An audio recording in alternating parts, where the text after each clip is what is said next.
Hello, YouTube. It's Wednesday, and we're about 15 hours, a little more, before the fictional sex tape is fictionally released for the Lizzie Bennet Diaries. So that's pretty exciting. I'm excited to see what these next day or two brings for the Lizzie Bennet Diaries. It's gonna be really life changing. We're in the climax now, except when you're reading a book, the climax is a various amount of pages. I was gonna say not very many, but then I remembered Deathly Hallows, and the climax is a good this much of the book. And so yeah, but the thing with reading books is that you can just read through it because it's really interesting, and so you just keep reading. But with media, YouTube videos and even TV shows, you can't do that. It is just so sad. It has so many problems of being a fangirl. I guess the same is kind of true for books. If they're in a series and you have to wait for the next one, that kind of sucks. I don't like waiting. I mean, generally, I'm a pretty patient person, except when it comes to stories, because I get very obsessive about that. This was not what I meant to talk about in this video, but you know what, that's okay, because that was an interesting little side tangent. What I meant to talk about was privacy in the internet, which I think is especially important given the current situation in the Lizzie Bennet Diaries with Lydia's tape being released. And I was just having an interesting conversation about this with my professor, and I find it interesting. Sorry, I use the word interesting a lot, guys. But I find it interesting how social media, especially Facebook, is sort of changing the way we interact with people. Because before, you could present different parts of yourself, different parts of your personality to different people depending on who you're interacting with. So obviously, I'm going to act different and talk differently when I'm talking with my professor versus when I'm talking to my friends. And Facebook complicates that because you're talking to everybody all at once. And I think the same is true for YouTube videos too, because I mean, people generally have an idea of what their YouTube audience looks like, but you can always get random trolls that come by and just not cool trolls. You make me nervous. I never know if you're gonna stop by or not, but you never have on my videos. So thanks for that, trolls. I appreciate it. I'm glad that I am not worthy of your trolling. And I think this is also interesting to talk about in regards to the Lizzie Bennet Diaries, because sometimes I feel the stuff Lizzie shares, I'm Lizzie, do you really want to share that with the world? And she addresses this in her videos as well, what will future employers think?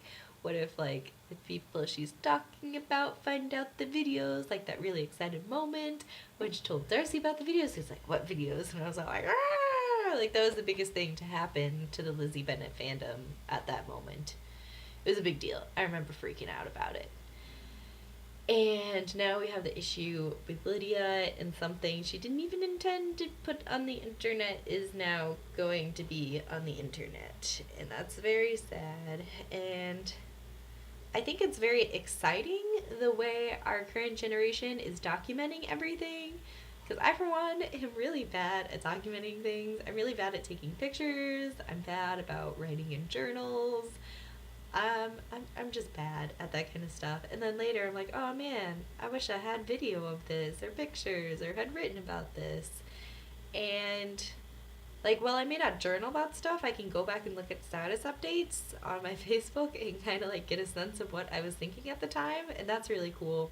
Or, all those times I always forget to take pictures. It's okay because 12 other people are documenting the event I'm at, and then they tag me in pictures on Facebook. And it's I get all of the pictures with none of the effort. I love it.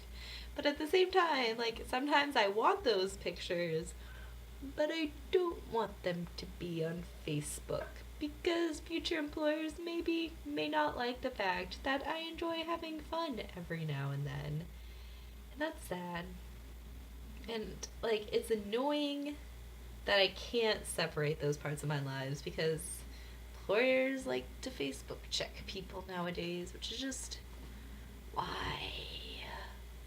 What does my Facebook life have to do with how I'm going to work at your company?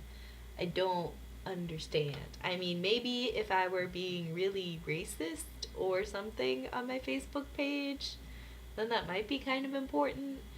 But if I'm not racist in my job, then does it really matter? This is a weird analogy. And I know for me, it's especially weird going back to really old Facebook me back in high school, because when I first got on Facebook, there were no adults on Facebook. Like, it was not an adult thing. Adults were not welcome on Facebook. They just, no adults. And so you could post stuff, because it was just teenagers talking. It was like high school, but online. And now they're adults on Facebook, and they can, like, go back and scroll through your timeline, and that's scary. I mean, pretty sure I don't have anything too damaging on my Facebook. But it's still kind of weird to think that people can go back and look at something that I had intended for a different audience. And yeah, that's actually about all I have to say on the subject, I guess. But if you guys would also like to comment on social media and privacy stuff, feel free. Or I'm sure there will be lots of interesting Lizzie Bennet Diaries stuff happening in the next couple days, so feel free to talk about that or whatever. Sorry, I'm really tired right now, guys. I feel like I'm not making sense. But I hope you guys are less tired and less stressed out than me. And yeah, I hope you all have a good week, and I will see you next week. Bye.